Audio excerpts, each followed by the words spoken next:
kita akan kembali mendengarkan Dhamma Talk dari Yang Mulia Bante Jayamendra Thera. Sebelum kita mendengarkan uraian dari beliau, maka ini adalah biodata Bante. Kita habiskan di Wihara Dhamma Cakkajaya 16 Maret 2011. Pak Baja Samanera dan Upasambada di hari yang sama oleh Upajaya Bante Sukimo Mahathera yang merupakan pentahbisan spesial atau khusus, karena biasanya sangga itu sebelum beliau ditahbiskan untuk menjadi biku itu harus melewati perjalanan menjadi samanera setidaknya 2 tahun. Beliau adalah yang kedua spesial dari biku yang ada di dalam Sangga Theravada Indonesia. Spesial yang pertama Bante Kantidaro Mahathera, gitu Bante ya. Apa spesialnya? Nah, Bapak Ibu sekalian, ini adalah biodata lengkap beliau. Spesial Bapak Ibu, sungguh spesial. Lahir di kota Surabaya tahun 1941. Jadi beliau sekarang berumur 84 tahun. Ya, beliau sudah sangat sepuh. Kita sangat karma baik ya, sangat berkarma baik karena beliau mau hadir di tempat kita ini dengan nama Herman S. Indro. Beliau menempuh pendidikan di Fakultas Hukum Universitas Padjadjaran tahun 1967. Kemudian perjalanan beliau bekerja, ya pernah menjadi direktur di British American Tobacco. Kemudian menjadi direktur di Palmal Indonesia, kepala divisi atau HRD di Indofood Sukses Makmur, kemudian pernah menjadi manajer Unilever Indonesia, staf American Express International Banking Corp, dan beliau juga mendirikan Herman Indro and Associates. Itu spesial beliau selama berkarir di dunia pekerjaan. Nah, pengalaman spesial beliau di organisasi, pernah menjadi pendiri dan ketua umum Gerakan Pemuda Buddhis Indonesia tahun 1964 sampai 67. Anggota pengurus Perhimpunan Buddhis Indonesia Perbudi, anggota pengurus pertama dan ketua umum Majelis Agama Buddha Theravada Indonesia Magabudi. Ya, para Romo Pandita, beliau dulu pernah menjadi ketua umum Magabudi. Ketua umum pertama yang setelah berubah nama Bante ya, menjadi Magabudi, karena sebelum nama Magabudi itu Mapan Budi. Pendiri Yayasan Dhammadippa Aramah di Batu Malang, tempat sekarang beliau berdomisili. Kemudian anggota pengurus pertama Yayasan Jakarta Dhamma Cakra Jaya, pendiri dan anggota DPP Perwakilan Umat Buddha Indonesia Walubi, perwalian ya ketika itu, kalau sekarang perwakilan ya, Walubi ketika itu beliau menjadi pendiri dan anggota, dan berbagai macam kegiatan organisasi kepemudaan pernah beliau ikuti dan jabat. Mendapatkan penghargaan dari Raja Thailand tahun 85. Mendapatkan penghargaan plakat oleh Panglima Angkatan Darat Thailand 85. Penghargaan gelar Dhamma Pandita Dhamalankara dari Sangga Theravada Indonesia tahun 95. Penghargaan masa bakti 20 tahun Majelis Agama Buddha Theravada Indonesia tahun 2006. Kemudian penghargaan masa bakti 15 tahun kerja di PT Unilever Indonesia tahun 85. Penghargaan masa bakti 5 tahun kerja di PT Indofood Sukses Makmur tahun 94. Penghargaan dari Sampean Dalem ingkang sinuwun Kanjeng Susu Hunan Pakubuwono 12 Keraton Surakarta Hadiningrat berupa gelar bangsawan tinggi dengan nama Kanjeng Raden Haryo Endro Kusumo tahun 2000. Nah, apa yang tadi saya sempat katakan, ini spesialnya beliau. Maka mari dengarkan Dhamma di sana dari beliau. Ya, mungkin nanti akan dilanjutkan dengan tanya jawab secara lebih detail ya Bapak Ibu sekalian. Dan saya tidak lupa juga sampaikan, beliau adalah yang menemukan atau yang orang pertama menghitung detik-detik Waisak dari tahun berapa waktu itu Bante? Sampai tahun 2060 sudah beliau hitung. Jadi tahun ini kita tanggal berapa? 12 Mei. Itu ada detiknya ya, sekian jam 23.55 29 detik.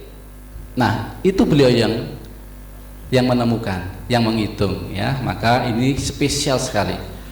Oke Bapak Ibu sekalian, Namo tassa bhagavato arahato samma sambuddhassa. Namo tassa bhagavato arahato samma sambuddhassa. Namo tassa bhagavato arahato samma sambuddhassa.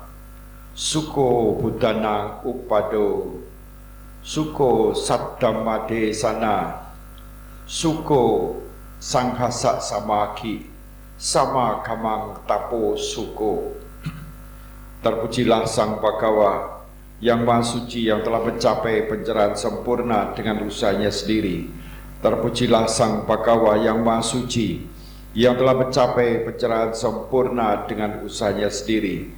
Terpujilah Sang Bhagawa yang Maha Suci yang telah mencapai pencerahan sempurna dengan usahanya sendiri. Sungguh berbahagia atas kelahiran seorang Buddha. Sungguh bahagia atas pembabaran Dhamma yang benar. Sungguh bahagia atas kerukunan Sangha. Sungguh bahagia bagi mereka yang telah mempertahankan kebebasannya. Demikian sabda Sang Buddha di dalam kitab suci Dhammapada. Para pasaka, pasika dan juga pandita, marilah kita bersama-sama menghormat kepada guru junjungan kita Sang Buddha seraya menyatakan Namo Buddhaya. Namo Buddhaya. Semoga dengan kekuatan keyakinan kita kepada Sang Tiratana Buddha, Dhamma dan Sangha, kita semua selalu dalam keadaan sehat batinnya, sehat lahirnya, terjauhkan dari malapetaka dan kesulitan besar. Semoga kita bisa mencari usaha rezeki dengan lancar dan hidup rukun dimanapun kita berada. Semoga Sang Tiratana selalu memberikan perlindungan, kekuatan, dan berkah kepada kita sekalian. Satu. Romo Pandita Parupaksa Upasika, sungguh bahagia saya mendapatkan undangan datang ke wihara ini karena sudah 7 tahun saya tidak hadir di sini. Jadi sebelum COVID dulu pernah saya mengunjungi tempat ini. Pada waktu itu ada kunjungan ibu-ibu ke Dhamadipa Arama di Batu.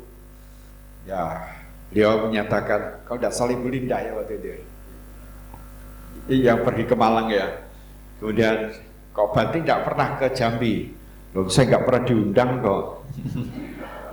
Kan Banti tidak bisa datang ke sini sendiri kalau tanpa diundang. Pada akhirnya diundang, dan memang waktu saya memang sangat padat sekali ya, karena bulan lalu saya habis operasi saraf kejepit, jadi operasi di Kuala Lumpur.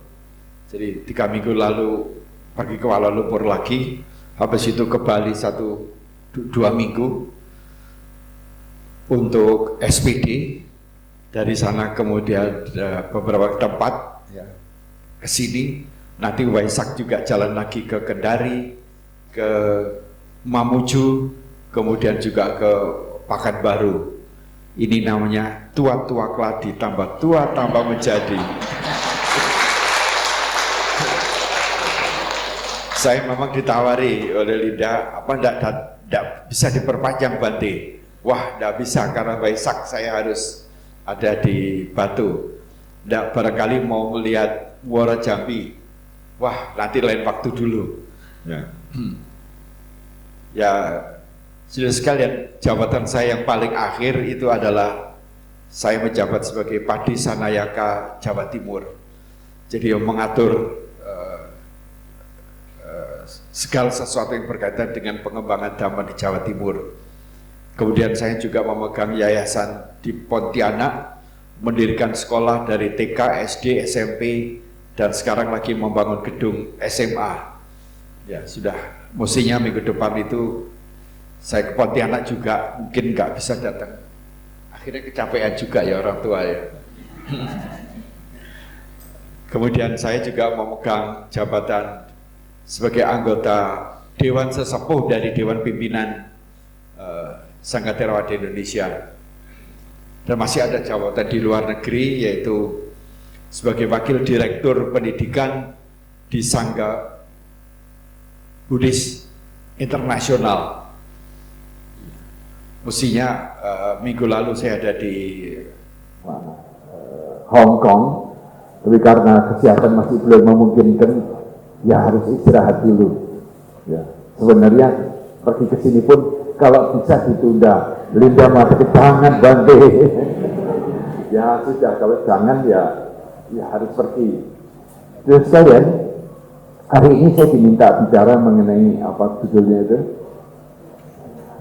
Bisakah mengejar kebahagiaan? Bisakah mengejar kebahagiaan? Tadi saya sudah mengutip ya, disebut sebagai kebahagiaan di dalam bahasa Pali itu suka. Tapi suka itu memang artinya luas.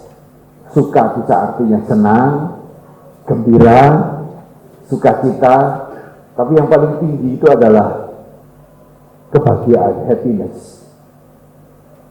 Kalau senang, gembira itu sifatnya sementara, pendek, tidak panjang-panjang. Sudah itu juga mengalami perubahan, hilang. Semua orang mengalami itu. Tentu saya mengatakan mau datang ke sini pasti cari kesenangan. Kesenangannya itu apa? Ya tidak tahu, paling tidak bertemu dengan Anda sekalian. Kesenangan yang lebih panjang, syukur-syukur nanti dapat empek-empek begitu. Apa empek-empek apa? Selamat ya di sini itu. Nah, kalau enggak ya masih dapat durian. Wah, paling masih kalah dengan durian di mana? Di Kuala Lumpur ya. Karena Bante itu dengan Bante Kanti meskipun usianya sudah uzur, dua-duanya berlomba makan durian itu. Karena makan durian itu obat itu. Bahwa manusia itu memang mencari kesenangan, kegembiraan. Karena itu apa? Ada musik, ya, ada tari, ada nyanyi, ya, wihara, dihias dan sebagainya.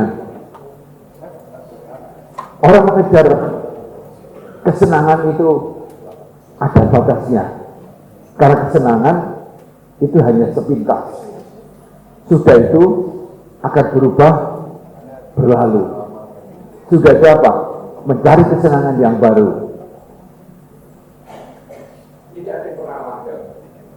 Oleh karena itu apa?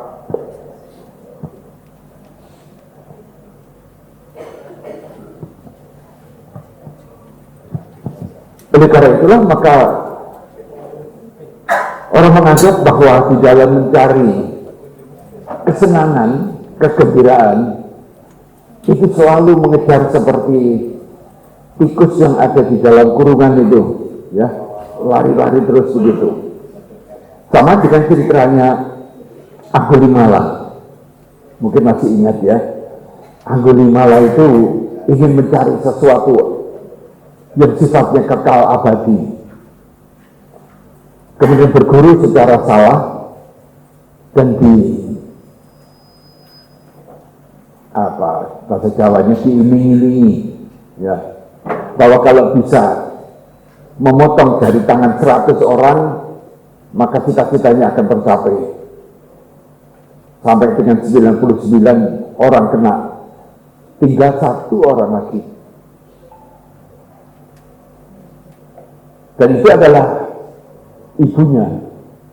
Dan Sang Buddha melihat, ini kalau saya tidak hentikan, ibunya akan mati. Untuk memuaskan keinginannya 100 orang yang dibunuh. Oleh karena itulah maka Sang Buddha mengorbankan dirinya, mengatakan menggantikan dirinya. Maka pada waktu bertemu dengan Anggulimala, tiap kali dikejar nggak kena, kelihatannya dekat, tapi Sang Buddha menjauh. Tapi kalau dia berhenti, orang Buddha itu kelihatannya mendekat. Dikejar lagi, mau ditangkap, beliau menjauh lagi. Akhirnya Anggulimala teriak, "Hai, biku, berhentilah, saya cepat ditangkap." Kan ada lagunya kan, "Larilah maka kau akan ditangkap." Itu ada filmnya ya, bukan lagu ya, ada. Maka Sang Buddha mengatakan, "Loh, saya ini sudah berhenti, kamu yang masih lari-lari. Kalau kamu berhenti, maka kamu akan mendekat." Maka disitulah Anggulimala tunduk kepada Sang Buddha, menghentikan mencari objek sasaran. Nah, kita semua di sini termasuk saya masih lari-lari mau menangkap objek. Sudah tua begini, masih keluyuran ke luar negeri, ke dalam negeri, ya, apa yang dicari ini? Coba disuruh berhenti, duduk, diam, nggak kemana-mana, itu kebahagiaan itu akan muncul. Kalau bukan itu adalah mencari kesenangan. Dan kesenangan tidak pernah ada habisnya. Terutama ibu-ibu itu adalah orang-orang yang miskin, orang yang melarat dibandingkan bapak-bapak. Kenapa demikian? Tiap kali ada undangan pernikahan, ibu-ibu selalu mengatakan, "Aku nggak punya baju." Betul ya dia? Aku nggak punya baju. Sudah 1 lemari, masih bilang juga nggak punya baju. Kalau bapak-bapak kadang-kadang pakai kaos begini datang ke pernikahan itu, kebangetan juga ya. Oleh karena itu maka mengejar apa yang kita inginkan itu gak ada batasnya. Dalam pengalaman saya, ya, Anda lihat tadi itu, dari pengalaman mencari nafkah sudah sampai tingkat direktur, perusahaan internasional semua. Ya. Oleh karena itulah maka setiap kali saya ingin jadi biku, ada aja tawaran proyek pekerjaan. Waduh, ini enaknya jadi biku yang tidak dapat apa-apa, paling-paling dapat angpaunya berapa ya? Atau dapat proyek yang jumlahnya cukup besar. Akhirnya seringkali saya kalah. Cari duit enak kok. Saya bisa jalan-jalan, saya bisa nyokong wihara, saya tidak tergantung orang-orang, saya bisa berbuat kebajikan. Akhirnya nggak jadi biku terus. Setiap kali mau jadi biku, karena mencari kebahagiaan yang mana? Kebahagiaan materi atau kebahagiaan spiritual? Itu pilihan. Karena itu ibu-ibu, kalau ada bapak-bapaknya mau jadi biku, cepat-cepat di function saja. Tidak menderita. Tiap kali akhirnya saya dipanggil oleh Bante Pajawaro. Mau jadi biku kapan? Kalau nggak mau jadi biku sekarang, nanti kelahiran lagi loh. Karena kalau sudah usianya 70, Sangga Theravada Indonesia nggak bisa terima. Waduh, ini namanya ancaman ini. Ancaman yang enak apa tidak enak ya. Akhirnya saya belum menentukan dia, nanti sudah saya mau jadi biku.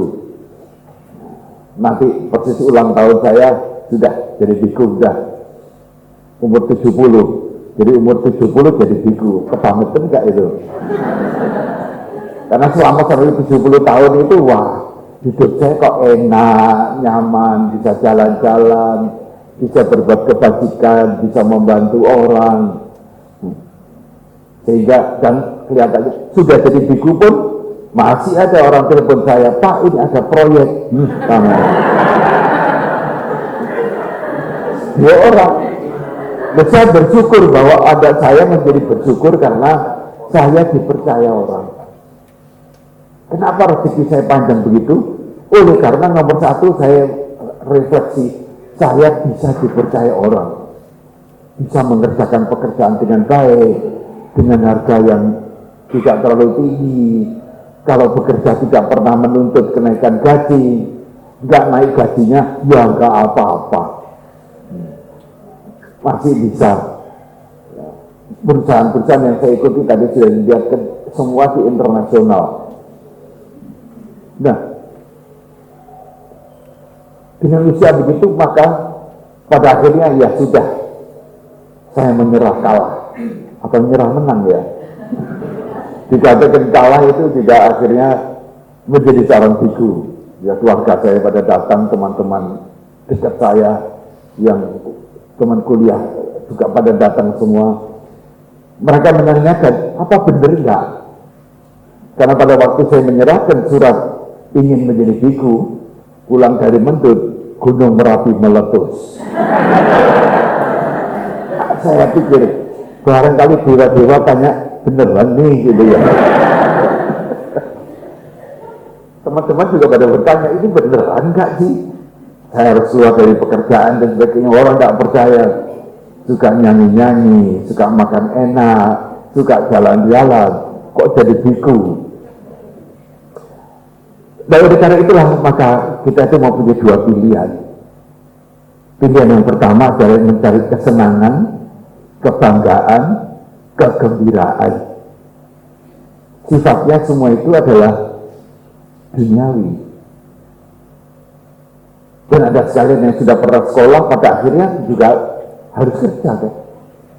Kalau kerja siapa yang dicari ini? Ya Tuhan juga. Kalau ditanya pekerja sekolah, kerjaan gajinya berapa? Nah, gaji berapapun juga tidak akan pernah memuaskan. Ada kenaikan gaji pun senangnya cuma 3 bulan. Sudah itu balik lagi kurang. Karena memang diri kita itu selalu kurang ajar. Selalu kurang terus. Karena apa? Karena pola hidup kita berubah. Semula kita suka makannya di warung tenda biru. Kalau duitnya naik lagi, ke warung yang lebih gede lagi. Sudah punya duit lebih banyak lagi, ke kafe. Kalau dulu warung kopi mau pendek, sekarang apa?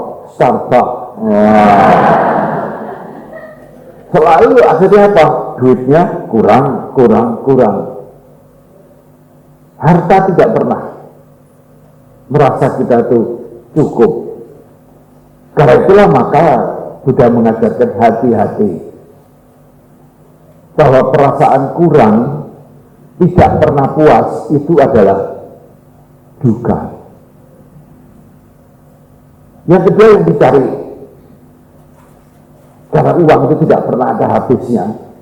Ya, mau beli dulu pakai, awalnya saya bekerja, saya beli motor bekas, dikasih motor bekas keluarga saya. Sudah itu beli motor agak baru, kemudian cari mobil bekas, terus naik. Kapan habisnya? Oh, belum pernah naik Mercedes kok saya. Selalu kurang. Kehausan inilah yang merupakan duka. Tetapi kalau kita punya rem sabdama, maka kita bisa hati-hati bahwa kalau Anda naik mobil itu dikasih gas, yang satu rem. Gas itu kepengennya apa? Larinya lebih cepat, mau nggak disaingi orang lain. Ada jalan tolnya nggak ada? Belum ada ya. Kalau ada jalan tol, kalau ada mobil lain yang nyalip kita, hatinya panas. Saya harus lewati itu, apalagi kalau bawa anak-anak kecil, Pak, saya ini terus, lewati terus, dipanasi. Wah, seneng aja. Begitu bisa nyalip, anak-anak teriak-teriak, senang, gembira kita. Itu adalah dasarnya bahwa kita itu selalu inginnya lebih, more and more, selalu more itu. Sama dengan serikat buruh, ini kan kemarin 1 Mei kan. Apa wajibannya serikat buruh? Ask more, minta lebih. Sama dengan istri juga kan ya, minta suaminya, mana duitnya lebihnya gitu ya. Cuma segini aja. Kalau sudah mulai cuma segini, mulai simbol keributan itu. Nah itu adalah begitu. Nomor 1 adalah kita cari materi. Karena itu nomor 1 materi itu. Nomor 1 ya baju. Ya kalau itu bigu itu jubahnya kayak begini, ya 2 tahun pakainya begini terus, warnanya juga begini, modelnya enggak model-model, modelnya sama terus. Untuk mengatasi apa? Rasa bosan. Dan apa? Hidup sederhana.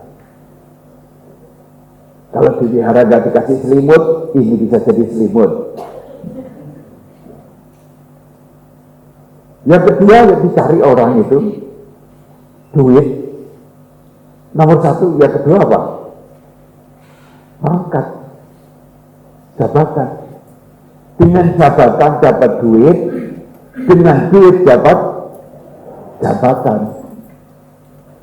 Meskipun orang itu sudah jadi konglomerat, ya kepengen juga jabatan. Entah itu jadi anggota partai politik, bikin partai politik, bisa juga anggota DPR. Kepengen dengan jabatan, dia masih punya harga diri, dipandang, disegani, ditakuti, dihargai, juga dimintai sumbangan. Hati-hati, orang sudah tambah kaya itu selalu dimintai sumbangan. Kalau kita mengenal dharma, tidak perlu kita dimintai baru mengeluarkan, tapi kita bisa mengeluarkan dana tanpa harus diminta. Karena kita mengenal dharma, sabdama itu. Jadi suku Buddha Nang Upado, kita itu bergembira, bahagia karena lahirnya seorang Buddha. Untuk Anda tahu sendiri bahwa keluarga saya Muslim semua. yang nyeleweng murtad itu cuma saya. Kalau tidak takutlah, saya minta izin orang tua, akhirnya orang tua mengizinkan dengan syarat kalau kamu tidak agama, kamu harus lebih baik daripada sebelumnya. Yang kedua, harus menjaga kerukunan. Ini sabda Sang Buddha. Sebelumnya tidak ada suku, sanggasa samaki, jaga kerukunan keluarga di dalam perbedaan. Jangan karena mentang-mentang tidak agama Buddha yang istimewa, sangat baik, merendahkan agama lain. Kan itu di televisi kan begitu, di YouTube itu. Itu larangan. Jangan. Malah harus rendah hati, ramah tamah. Yang ketiga itu adalah jadilah punya karier yang mumpuni, yang tidak merugikan, yang membanggakan keluarga, dan hasilnya Anda bisa membantu anggota keluarga. Jadi hidup tidak menjadi beban orang lain. Itu nasihat orang tua saya, yang berasal sebenarnya dari Dhamma yang saya kenal itu. Maka mengapa saya diizinkan, dan itu merupakan wasiat sampai hari ini pun saya dengan keluarga ya masih rukun. Ya, minggu lalu saya halal bihalal keluarga juga di Jakarta. Ya. Sudah itu saya berangkat ke Kuala Lumpur. Nah, nanti di Mamuju ada perayaan Waisak bersama, dan kebetulan keponakan saya, anak adik saya jadi Kapolda di Mamuju. Wah, jadi kebanggaan umat juga. Wah, berarti saya ini itu loh, ponakan itu menjadi Kapolda. Wah, ada kebanggaan. Dan sebelumnya itu beliau jadi Kapolresta di Pekanbaru. Jadi kalau ada acara jadi di Biharu, wah, Kapolrestanya datang, penjagaannya rapat sekali. Wah, jadilah orang yang dibanggakan. Jadi kalau kita menjadi orang itu, ini tantangan buat saya. Pertama harus punya kekayaan yang cukup untuk bisa membantu kiri kanan. Yang kedua dengan jabatan bisa dibanggakan banyak orang, baik itu umat maupun keluarga, suku, sabdama, desana. Karena itulah maka dengan mengenal Sang Buddha, maka kita mengenal Dhamma. Dengan kita mengenal Dhamma, kita juga memperoleh suku. Jadi ini kan suku Buddhanang Upado, suku Sagama Desana, suka sangga samaki. Dengan sangga yang rukun itu membahagiakan. Sangganya ada dua macam. Biku sangga itu adalah sangga para biku, tapi sangga dalam arti biasa adalah komunitas. Keluarga itu juga komunitas, itu harus rukun. Suami, istri, anak. Kalau itu rukun, membahagiakan banyak orang. Mertuanya bangga, orang tuanya bangga, sanak keluarganya bangga, umat juga bangga. Kalau datang itu nggak datang ke wihara terus cerita kesulitan keluarganya yang enak-enak saja.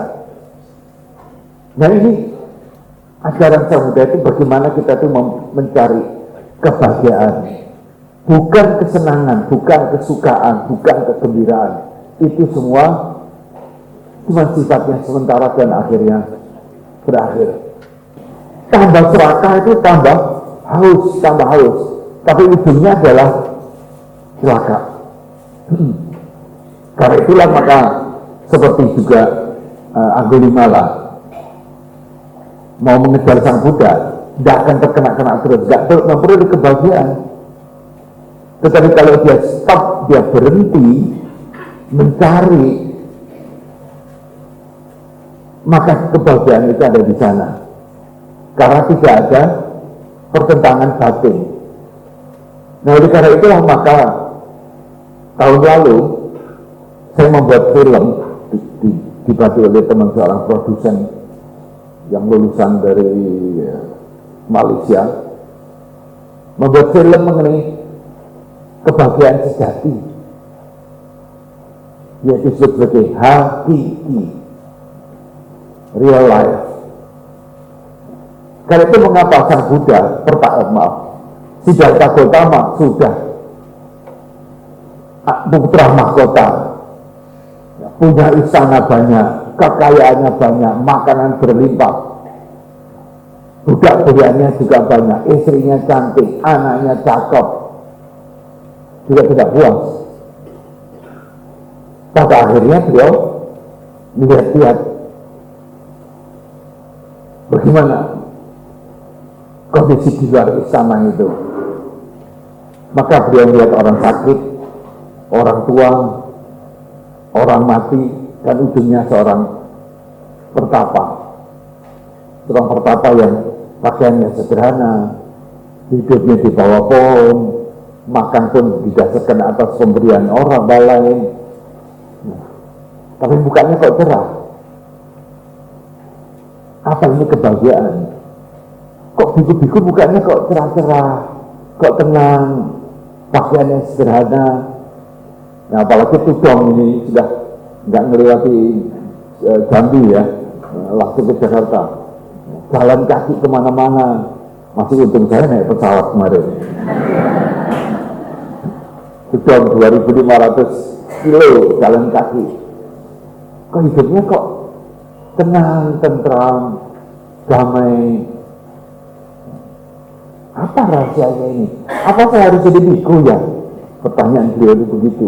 Ini persis seperti pertanyaan dari Pangeran Siddhartha.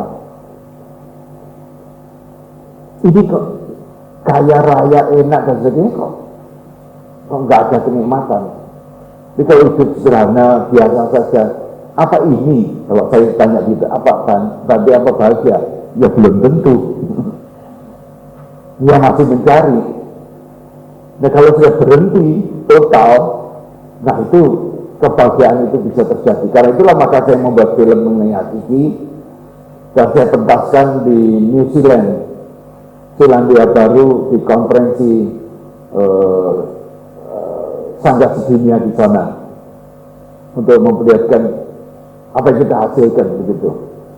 Jadi biku ini ya bukan hanya cuma bisanya meditasi di bawah pohon, tetapi juga bisa membuat sesuatu yang bermanfaat bagi orang banyak. Dan karena suksesnya itu, saya sekarang dimintai membuat film baru. Nah ini loh, sukses satu ditugasin yang lain juga, yaitu membuat film mengenai Golden Jubilee Sangga Theravada Indonesia. 50 tahun Sangga Theravada Indonesia yang akan dipentaskan tahun depan. Karena saya sudah sukses juga membuat Golden Jubilee Padepokan Banget di Pak Arama 50 tahun juga sudah selesai, sudah di YouTube Anda bisa buka. Karena itulah maka untuk melihat di mana kebahagiaan itu adalah pertanyaan Anda sekalian. Apa yang saya mau cari? Yang nomor satu buat Anda mencari sebagai anggota keluarga kedamaian rumah tangga. Kalau rumah tangganya nggak damai, jangan harap ada kebahagiaan. Yang ada cuma ada perang Israel sama Hamas saja, hancur-hancuran itu. Ada seorang konglomerat, saya ketemu dengan suaminya. Dia mengatakan, aduh kalau di rumah saya itu dengan istri saya, istrinya juga seorang konglomerat. Kalau sudah perang, wah itu lempar-lemparan piring dan gelas. Saya katakan, Bapak kan orang kaya, lempar-lemparan enak, habis itu beli baru. Jadi nomor satu adalah yang dicari itu adalah peace, kedamaian. Peace in mind and peace in heart. Damai dalam pikiran, damai dalam hati. Yaitu apa tadi itu? Bisa mengendalikan indria-indrianya. Mana yang kebutuhan, mana yang keinginan. Kalau itu kebutuhan, seringkali kebutuhannya kecil, tapi dirubah menjadi saya ingin ini, si ingin itu. Apalagi membandingkan dengan teman-teman yang lain. Sudah punya Hermes kok. Oh ternyata Hermesnya bikinan Tanah Abang gitu. Tahu kalau Hermes itu asli sama tidaknya Ibu? Tahu. Nah, kalau lagi hujan bawa Hermes, ya, kemudian kalau itu dibungkus, itu asli. Tapi kalau Hermesnya langsung taruh di kepala begini, wah itu pasti palsu itu. Pasti Tanah Abang itu. Kalau enggak ditaruh di ketek begini itu, wah. Atau kalau naruh begini, taruh di bawah begini, itu palsu. Tapi kalau sudah dipangku begini, itu asli itu. Karena itu Amerika lagi protes itu, banyak barang palsu di Tanah Abang, Jakarta itu. Ya, Donald Trump itu protes itu. Jadi lihat itu gampang lihatnya begitu. Ya oleh karena itulah maka kalau ingin memperoleh kebahagiaan itu adalah bagaimana kita bisa mengendalikan mind and heart itu. Jangan membanding-bandingkan dengan tetangganya, orang-orang samping. Ya kalau ibu-ibu punya baju baru dan sebagainya, datang ke wihara terus semua pada diem itu pasti tanya, ini bagus gak ya? Nah, ini kemarin saya beli loh di Jakarta gitu. Kok nggak ada yang memujinya? Karena manusia itu memang ingin dipuji. Karena itulah mengapa semua tempat ibadah membuat, mari kita buat puji-pujian kepada Tuhan. Wah, Tuhan aja dipuji, apalagi teman-teman Anda. Karena itu jangan pelit-pelit memuji teman-teman sekitarnya. Tapi yang penting pujian harus tulus dan ikhlas. Kalau itu kebaikan, kebajikan demi meningkatkan pengendalian diri, peningkatan itu juga diperlukan. Ya. Jangan suka mencela. Kalau mencela itu paling cepat itu. Gitu aja kok bilang bagus itu.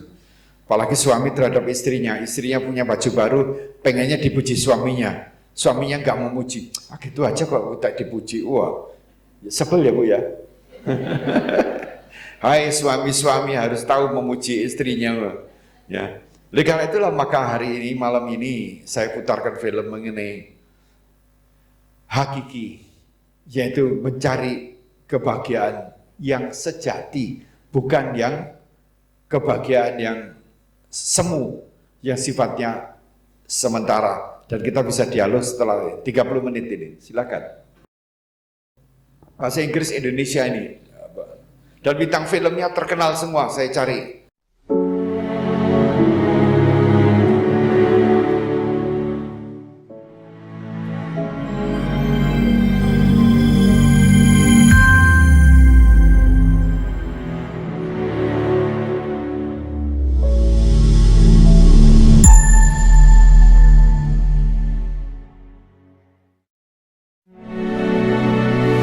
In a world often clouded by uncertainty and expectation, the relentless pursuit of truth often collides.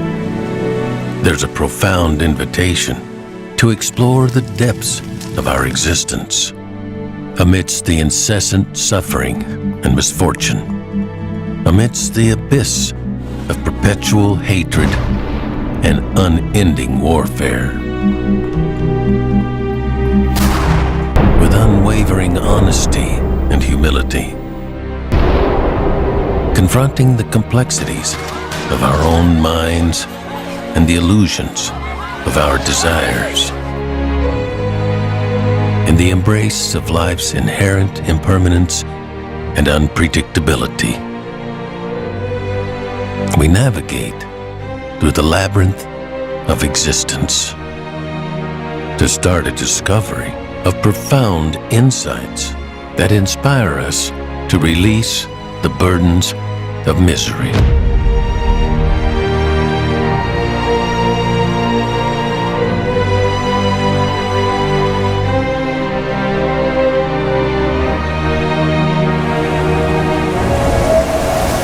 We must first start to embark on the quest of truth, the truth of boundless freedom that arises from life. The liberating truth that true fulfillment lies not in the fulfillment of our expectations,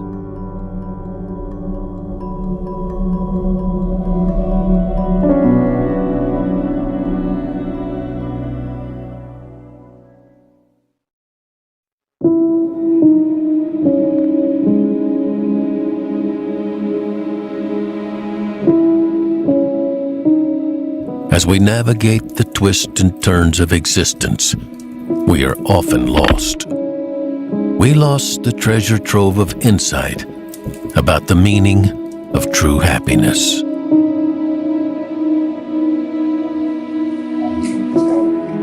We understand that everything we possess is inherently temporary, unlike the timeless truths that offer solace amongst life's complexities. We are rooted to desire that with its insatiable desire has led so many people lost within greed of existence. We need to peel back the layers of our existence to reveal the profound truth that has been searched by many. Ignite the light from the highest wisdom and reveal the true liberation, where genuine contentment springs not from the ceaseless chase. How to uncover true happiness?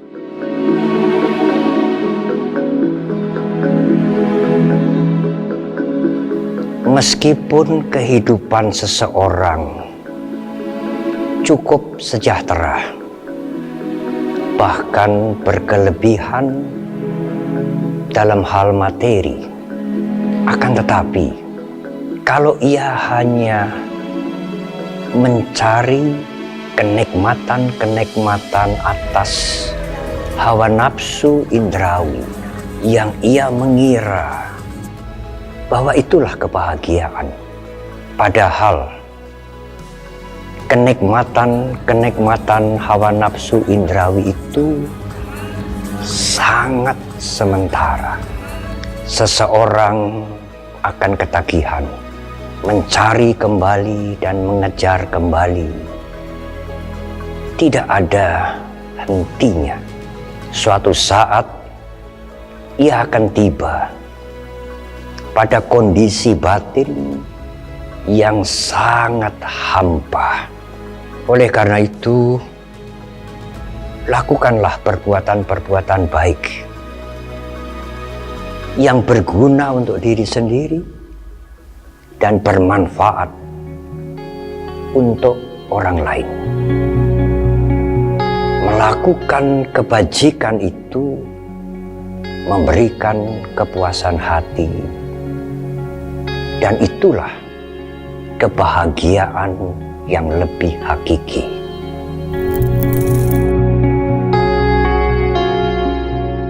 All pieces are falling to its place.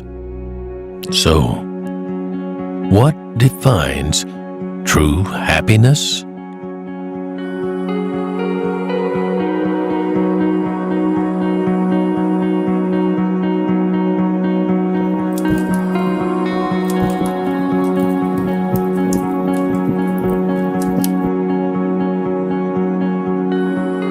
Apakah yang disebut dengan kebahagiaan? Kebahagiaan adalah kemampuan kita menyesuaikan antara keinginan dengan kenyataan. Karena kita paling sering terjadi di dalam masyarakat, antara keinginan dengan kenyataan itu terjadi perbedaan. Mungkin kenyataan lebih tinggi daripada keinginan, atau kadang juga kenyataan sama, juga bisa menjadi lebih rendah. Yang paling tidak membahagiakan adalah kalau kenyataan itu lebih tinggi daripada harapan kita atau keinginan kita. Seseorang yang mampu menyesuaikan keinginan dengan kenyataan, maka dia akan punya potensi memperoleh kebahagiaan. Cara untuk menyesuaikan keinginan dengan kenyataan adalah kita mengatakan memang demikian. Karena kalau kita mengatakan kenapa demikian, hasilnya adalah kita ingin mengubah kenyataan. Tapi begitu kita mengucapkan memang demikian, maka yang berubah adalah pikiran kita, harapan kita, keinginan kita, sehingga kita bisa menyelaraskan dengan kenyataan. Kalau kebahagiaan sejati adalah bahwa keinginan kita itu sebetulnya kita pahami sebagai satu bentuk kemelekatan atau berhubungan dengan dimensi waktu yang dulu ataupun dimensi waktu yang akan datang. Jadi, kita kadang terjebak dengan keinginan di masa lalu yang mungkin tidak tercapai di masa sekarang dan akhirnya kita tidak bahagia. Atau kita punya harapan di masa sekarang, kemudian bagaimana nanti kalau terjadi di masa depan? Itu juga bisa menimbulkan kegelisahan kalau harapan yang terjadi di masa depan itu mungkin mengkhawatirkan bagi kita. Kemampuan seseorang untuk mencapai kebahagiaan sejati adalah seseorang yang bisa melihat bahwa hidup adalah saat ini. Masa lalu kita pernah hidup, tapi sudah tidak hidup, karena masa lalu itu hanyalah kenangan. Masa depan kita akan hidup, tetapi belum tentu hidup. Seseorang yang terjebak dengan pikiran-pikiran tentang masa lalu, maka hidup saat ini menjadi tidak bahagia. Badan kita ini sudah bertambah usia, tetapi batin kita ketinggalan di masa lalu. Atau badan kita ini masih di saat ini, batin kita sudah ke masa yang akan datang.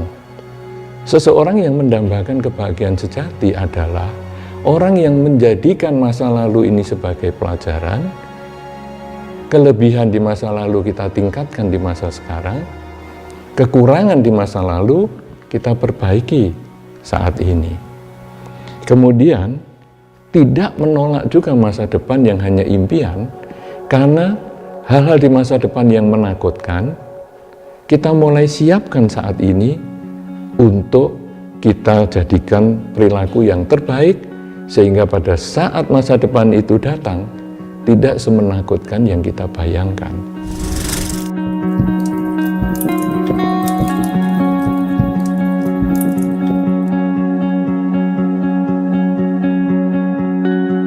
As my understanding deepens, how do I cultivate constant awareness to differentiate true happiness from fleeting pleasures? Who holds the keys to this enlightenment? Kesadaran itu terdapat dalam diri setiap manusia. Kesadaran yang kita pergunakan untuk mengamati kehidupan ini dengan jelas akan mendapatkan pengertian yang benar. Nah, pengertian yang benar terhadap kehidupan akan menghalau yang namanya delusi atau pandangan-pandangan salah terhadap kehidupan, sehingga orang memiliki kehampaan batin. Delusi ini akan menyebabkan kita terikat dan memanjakan diri, sehingga kita ini tidak bisa mendapatkan kebahagiaan yang sejati, tetapi yang kita dapatkan adalah kebahagiaan yang semu. Oleh karena itulah butuh sekali yang namanya pengertian yang benar dapat menghalau delusi atau pandangan yang salah itu. Dan pengertian yang benar dapat diperoleh apabila kita memilih salah satu cara kehidupan di antara begitu banyak cara kehidupan, yaitu cara kehidupan sebagai biku. Mengapa demikian? Karena cara kehidupan sebagai biku itu menjalani latihan-latihan yang mengarahkan agar kita itu dapat memperoleh pengertian yang benar. Why is it beneficial to mirror our lives against the path of a monk in pursuit of true happiness? Banyak orang mencari kebahagiaan, tapi sesungguhnya orang bingung. Apa yang dicari itu adalah kesenangan, kepuasan, sukses. Banyak orang yang sukses, senang, tetapi tidak bahagia. Karena itu bagi mereka yang mencari kebahagiaan, itu sukar akan mendapatkan. Tapi kalau dia tidak mencari kebahagiaan, tapi bisa mengendalikan indria-indrianya, hidupnya tenang, dan melepaskan konflik yang ada di dalam batin, di dalam menghadapi sesuatu yang di luar dirinya atau di dalam dirinya, maka mudahlah akan didapatkan kebahagiaan. Sesungguhnya seorang biku yang sudah menyenangi keheningan, bukan kesepian, bukan loneliness, tapi living alone but not loneliness, maka kebahagiaan itu akan dirasakan dari tahap ke tahap. Itulah makna dari mendapatkan, memperoleh, meraih kebahagiaan di dalam keheningan.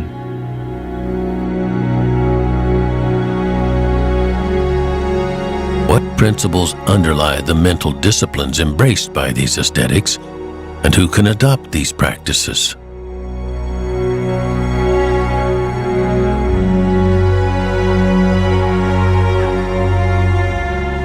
Kalau kita perhatikan, konsep kehidupan seorang biku adalah pelatihan batin.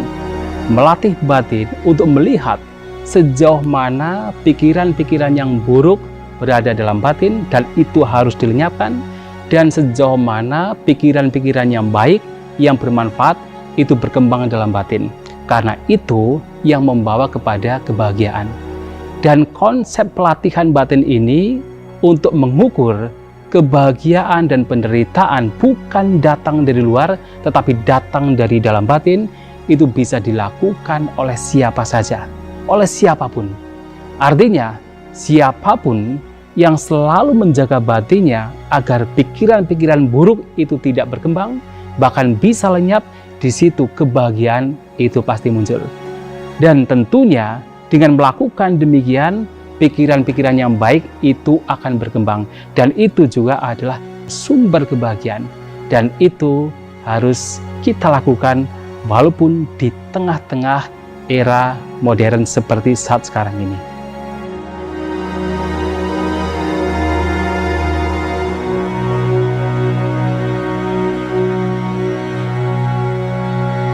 What ultimate purpose is served by embracing the lifestyle of a monk?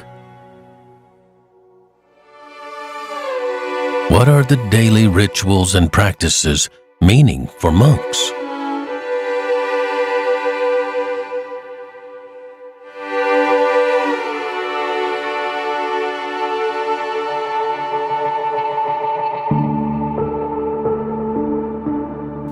Kehidupan para biku adalah kehidupan membersihkan kotoran-kotoran mental dalam dirinya. Oleh karena kotoran-kotoran mental itu mudah terpancing oleh kenikmatan hawa nafsu indrawi. Kehidupan para biku sangat-sangat sederhana. Akan tetapi dengan kesederhanaannya itu berusaha memberikan manfaat yang sebesar-besarnya kepada orang banyak. Kalau Anda sekalian berusaha memberikan manfaat kepada orang banyak, maka kehidupan Anda menjadi kehidupan yang sangat bermanfaat, jauh dari kehampaan mental, penuh dengan kepuasan hati.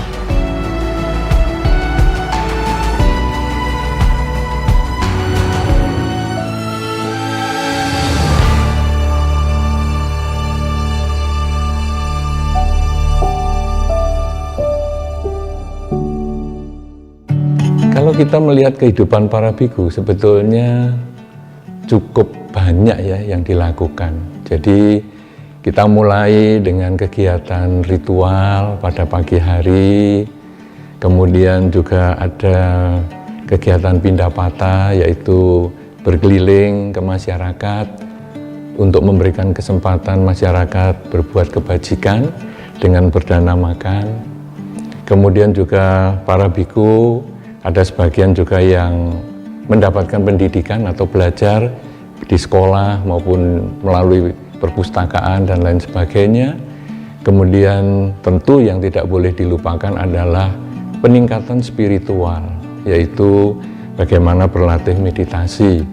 Ya, kita juga melatih meditasi duduk, berdiri, berjalan, juga ada sebagian yang kita melakukan meditasi berbaring, yaitu untuk meningkatkan kualitas kesadaran yang kita miliki, karena kita berusaha untuk sadar saat ini sedang duduk, saat ini sedang berjalan, saat ini sedang berdiri, saat ini sedang berbaring. Demikian yang kita lakukan. Seorang biku melakukan berbagai kegiatan itu sebetulnya adalah untuk melihat bahwa saya yang tadi berbeda dengan saya yang sekarang, berbeda dengan saya yang nanti. Sehari-hari sebagai seorang biku dengan yang kita laksanakan itu, akhirnya kita lalu menyadari, loh, masa lalu, masa sekarang, masa yang akan datang itu ternyata satu proses berkesinambungan yang cukup panjang.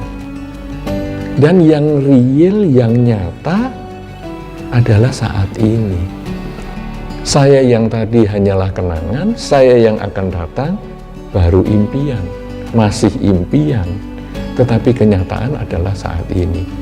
Sehingga apapun yang dilakukan para biku sepanjang hari, kegiatan-kegiatan para biku sepanjang hari, sebetulnya nanti kalau direnungkan, tujuannya adalah untuk melihat hidup yang tidak kekal. Bahwa kenyataan hidup adalah saat ini. Inilah hidup yang tidak kekal. What precisely is meditation, and how does it guide us towards the discovery of true happiness?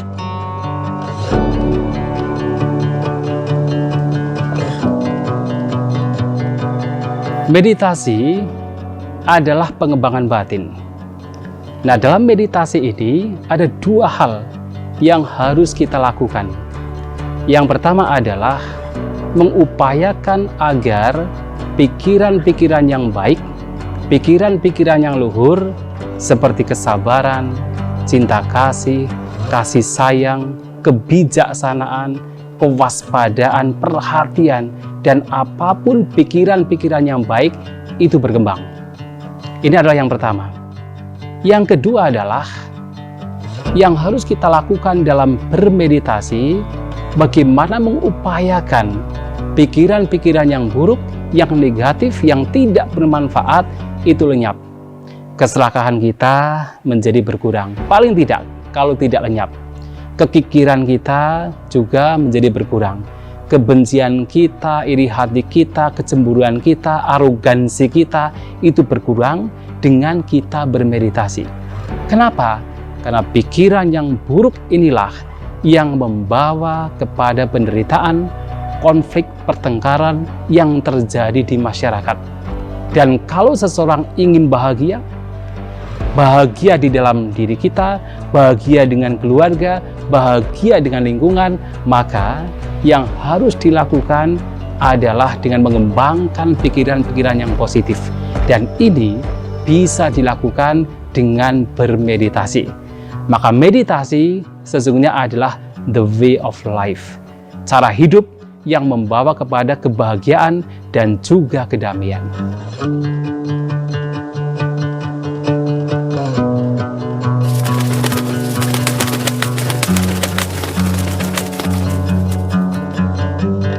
What moral values are cultivated through adopting the lifestyle of a monk, and how do they manifest in daily lives? Nilai-nilai moral, kesederhanaan, kebersamaan, dan kasih sayang dalam bentuk memberi kepada sesama dan juga memaafkan kesalahan orang lain terdapat dalam praktek latihan kebikuan. Nilai-nilai moral itu biasanya sangat sulit didapat apabila orang memiliki kehampaan batin, sehingga menimbulkan yang namanya peperangan, konflik, ketegangan, kekerasan di mana-mana. Hal itu akan membuat kita tidak bisa memperoleh kebahagiaan yang sejati. Merubah kualitas batin kita yang semula berbahagia dari pemberian orang lain, sekarang bisa berubah menjadi berbahagia karena memberi pada orang lain. Ini perlu yang namanya kebiasaan atau berlatih, dan berlatih itu tidak ada cara lain adalah berlatih merubah, meningkatkan kualitas batin kita dengan cara kita bermeditasi. Bermeditasi itulah cara untuk merubah kualitas mental kita masing-masing.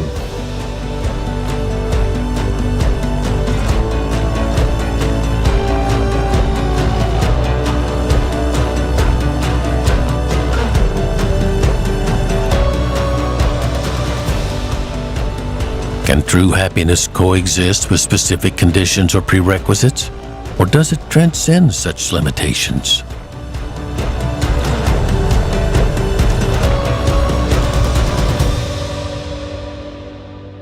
Kebahagiaan tanpa kondisi hendaknya diketahui bahwa apabila seseorang berbuat kebaikan, kebajikan, ya, sangat generous, sangat dermawan, sebentar saja dia memperoleh kesenangan. Tetapi itu bukan kebahagiaan yang sejati, karena apa yang telah dilakukan itu selalu bersyarat. Kalau syarat itu tidak terpenuhi, timbul ketidaksenangan, timbul kebencian, timbul kemarahan, timbul rasa direndahkan. Tetapi kalau kita memberikan kebaikan dan kebajikan kepada orang lain, pihak lain, tanpa syarat-syarat, maka apabila syarat itu tidak terpenuhi, dia tidak menjadi masalah. Karena itulah maka kebahagiaan yang bersyarat itu adalah kebahagiaan yang disertai dengan forgiveness, memaafkan dan meminta maaf. Maka menimbulkan orang itu menjadi rendah hati, ramah tamah, mudah dirawat. Disitulah nilai kebahagiaan yang tanpa syarat. Sehingga apapun yang terjadi yang tidak sesuai dengan kata hatinya, yang ada cuman saya memaafkan dan saya kasihani mereka itu. Kita semua mengetahui bahwa tiap orang itu selalu mempunyai keinginan. Dan keinginan itu selalu berlomba-lomba untuk selalu mendapatkan lebih besar, lebih banyak, lebih cepat. Dampaknya apa? Selalu didatangkan apa? Tidak puas. Meskipun kita telah memiliki apa yang kita inginkan, itu pun waktunya juga tidak lama. Kemudian apa? Berubah menjadi ketidakpuasan. Kalau kita lihat orang lain mempunyai yang lebih baik, lebih baru, lebih cepat, maka menimbulkan keinginan kita untuk lebih maju, dan lebih maju. Karena itulah maka kepuasan inilah yang harus dikendalikan. Sampai di mana batasnya saya puas, mudah dirawat, dan mencapai dengan kepuasan yang baru. Tetapi kalau kepuasan yang baru itu tidak tercapai, maka dia selalu mengatakan memaafkan, forgiveness, tidak masalah, nanti kita cari di lain waktu. Dengan kesabaran itulah maka kepuasan itu bisa terkendalikan, bukan menjadi orang yang serakah, orang yang tamak, orang yang rakus. Dan kalau itu tidak tercapai, menimbulkan kemarahan, kebencian, kedengkian, iri hati, bahkan pembunuhan. Maka kendalikanlah indria-indria kita, perasaan kita, hati kita, pikiran kita, agar kita memperoleh kebahagiaan yang tidak bersyarat, tetapi dalam batas-batas yang terkendali.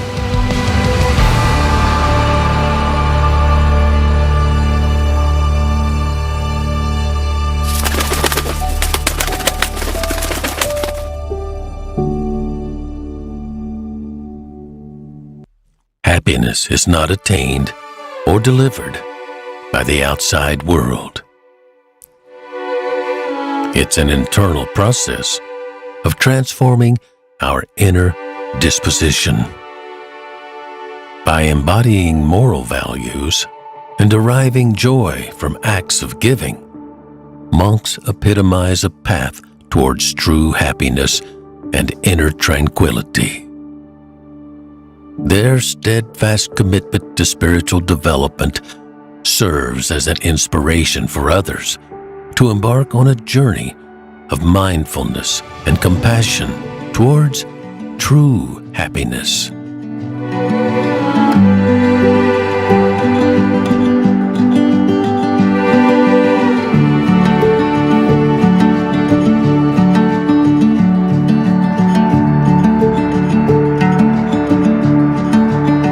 Jadi kebahagiaan tidak bisa datang dari langit. tidak bisa datang dengan berdoa, tetapi kebahagiaan bisa diciptakan. Ibaratnya oleh karena Anda telah memberi, persis seperti kalau Anda memberikan sesuatu, mendidik anak-anak, kemudian Anda melihat mereka lulus, kemudian ada wisuda, rasanya gembira sekali. Itulah kebahagiaan. Oleh karena kita memberi dengan tanpa syarat. Ya, semoga hal ini bisa kita laksanakan. Jadi kebahagiaan tidak bisa datang dengan sendirinya, tetapi harus kita ciptakan hari-hari, setiap hari, dengan lingkungan Anda, dengan tetangga Anda, dengan suami Anda, dengan Bante dan sebagainya. Semuanya jalankan itu.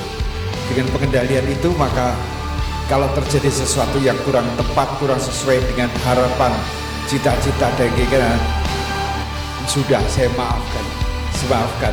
Semoga itu karma buruk tidak terlahir, ya. Kalau ada pertanyaan, dipersilahkan. Terima kasih. Malam Bante, nama saya Rudi. Kebenaran saya juga bekerja di Indofood. Kenapa? Saya juga bekerja di Indofood, Bante. Oh, iya. Ya. Dalam hal ini saya juga banyak berterima kasih ke Bante karena dengan salah satu pendirian Bante di Indofood adalah Persatuan Buddhis Indofood. Saya juga sampai saat ini masih aktif lewat Zoom, Bante. Iya, makanya saya berterima kasih sekali. Makanya saya menyempatkan diri untuk bisa hadir bertemu dengan Bante, salah satu pendiri kami. Kami juga hadir di hari Rabu itu sesi meditasi dan hari Jumat di Dharma. Nah, itu terima kasih. Ada salam juga dari Cisanti. Pertanyaan saya, apakah kita kehidupan berumah tangga ini standarnya atau batasnya untuk ketika kita beralih menjadi Bante, apa yang harus kita tempuh, Bante? Kita kan misalnya berumah tangga nih, tapi kita terpikir nih untuk menjadi lebih tinggi dari seorang Bante. Hal-hal apa saja yang kita harus persiapkan untuk keluarga kita? Itu aja tuh, Bante. Terima kasih. Apa yang berbuat sama dengan para biku tadi itu? Pertama adalah sabba papa sakaranang, jangan berbuat hal yang buruk-buruk yang merugikan orang lain. Jadi kalau Anda nomor satu, jangan berbuat yang buruk dengan ucapan, pikiran, tubuh, ya di dalam rumah tangganya dulu nomor satu. Apa yang Anda bisa perbuat dengan ucapan yang ramah tamah, dengan sinar muka yang enak meskipun makannya nggak enak. Nggak usah ngomel. Jadi selalu giving, dana dulu. Dana itu tidak hanya kepada wihara, dana ucapan juga. Kemudian dengan anak-anak, ya, jangan berbuat kasar, ya. Jangan membentak-bentak. Itu paling gampang, marah itu bentak itu paling gampang itu. Nah sekarang tidak membentak, itu dikendalikan itu. Kemudian dengan pembantu, ya, perlakukanlah pembantu itu seperti anggota rumah tangga. Dia punya karma buruk menjadi pembantu. Karena itu kita juga harus memperhatikan dia, kehidupannya dia, kesehatannya dia, gajinya dia. Ya sama dengan waktu di perusahaan, bagaimana saya memperlakukan karyawan saya, ya di sana seperti anggota sendiri. Apakah saya pernah membuat karyawan itu gajinya saya kurangi? Apa enggak?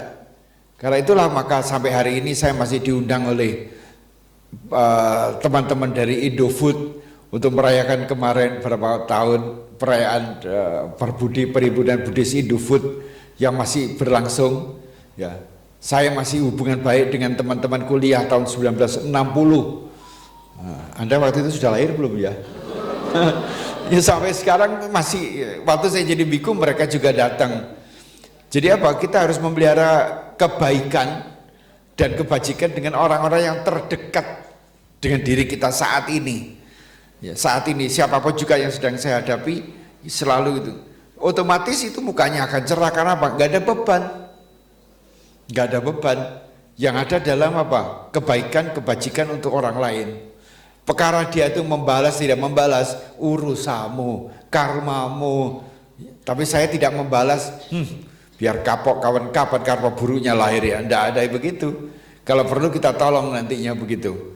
Jadi selalu yang kita rasakan tadi ya, bahwa kebahagiaan itu yang ada adalah kita ciptakan sendiri, kita pelihara, kita kembangkan, kita ciptakan. Tidak bisa dari orang lain. Sedangkan seringkali kita merasa kebahagiaan itu selalu datangnya dari orang lain dengan anggapan yang keliru. Saya akan bahagia kalau saya punya, kalau istri saya cantik sehingga apa harus operasi. Nggak taunya setelah tua juga gendut juga. Kalau kita hidup itu selalu dengan pakai teori saya akan bahagia, kalau itu tidak akan bahagia.